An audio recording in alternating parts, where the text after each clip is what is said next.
بسم اللہ الرحمن الرحیم عن ابن عمر رضی اللہ عنہما قال قال رسول اللہ صلی اللہ علیہ وسلم کل شیء بقدر حتی العجز والکیس، رواہ مسلم۔ حضرت ابن عمر رضی اللہ عنہما سے روایت ہے، وہ فرماتے ہیں کہ جناب نبی کریم صلی اللہ علیہ وسلم نے ارشاد فرمایا کہ ہر چیز اللہ تعالیٰ کی تقدیر کے ماتحت ہے، حتیٰ کہ انسان کی ہوشیاری، عقل مندی اور بیوقوفی بھی اس تقدیر کے ماتحت ہے۔ اس حدیث مبارکہ کا یہ مطلب ہے کہ انسان کے مطلب جیسا کہ پہلے بات چل رہی تھی ایمان سے متعلق، تو تقدیر کے اوپر بھی ایمان لانا بھائی ضروری ہے۔ یعنی جو کچھ بھی ہے اس میں ادب کی بات یہ رعایت رکھنی ہے کہ برائی کا ارتکاب ہو جائے تو اس کو اپنی طرف منسوب کرنا ہے، غلطی کا ارتکاب ہو جائے، گناہ کا ارتکاب ہو جائے، اس کو اپنی طرف منسوب کرنا ہے، یہ ادب کا تقاضا ہے۔ کیونکہ اللہ تبارک و تعالیٰ نے پہلے سے رہنمائی کی ہوئی ہے کہ ان چیزوں کو اختیار نہیں کرنا۔ اللہ تبارک و تعالیٰ انسان کے لیے بھلائی چاہتا ہے، برائی نہیں چاہتا، اگرچہ برائی بھی اللہ نے ہی پیدا کی ہے، یاد رکھیے یہ چیز۔ اسی طرح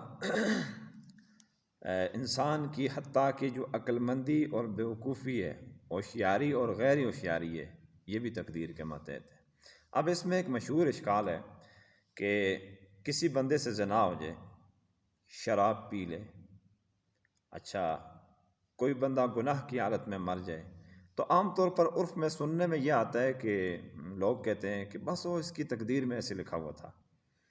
تو بھائی اس میں بہت سارے لوگ غلطی اور کوتاہی کرتے ہیں۔ دیکھیں تقدیر میں اگر اس کے یہ چیز لیکن یعنی بدبختی لکھی ہوئی تھی تو تقدیر کے اندر یہ بات بھی ان کو یاد رکھنی چاہیے کہ یہ گناہ، یہ برائی، یہ شقاوت یا یہ سعادت اپنے اختیار سے کرے گا۔ تقدیر کے اندر یہ بھی لکھا ہوتا ہے کہ یہ گناہ، قتل، زنا، کوئی بھی برائی، کوئی گناہ، حتیٰ کہ کفر بھی، یہ اس تقدیر کے اندر یہ بھی لکھا ہوا ہوتا ہے کہ یہ اپنے اختیار سے کرے گا، کسی کے جبر سے، گن پوائنٹ سے متاثر ہو کر یہ نہیں کرے گا۔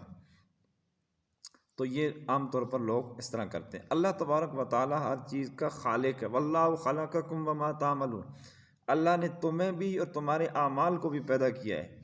آگے رہی یہ بات کہ انسان خالق نہیں ہے، تمام افعال کو پیدا کرنے والا نہیں ہے، بلکہ انسان ان افعال کا اکتساب یعنی ارتکاب کرنے والا ہے، چاہے وہ اچھائی ہے چاہے وہ برائی ہے، جس طرح بھی ہے۔ تو اس میں یہ بڑا مشہور اشکال ہوتا ہے کہ لوگ جو بات کو اسی طرح بے ڈھنگے طریقے سے منسوب کر دیتے ہیں ادھر ادھر کہ بھائی تقدیر میں اس طرح لکھا ہوا تھا۔ پھر بہت سارے لوگ اعتراض بھی کرتے ہیں کہ ایک بندے کا جہنم میں جانا تقدیر سے لکھا ہوا تھا تو اس کا تو قصور نہیں ہے۔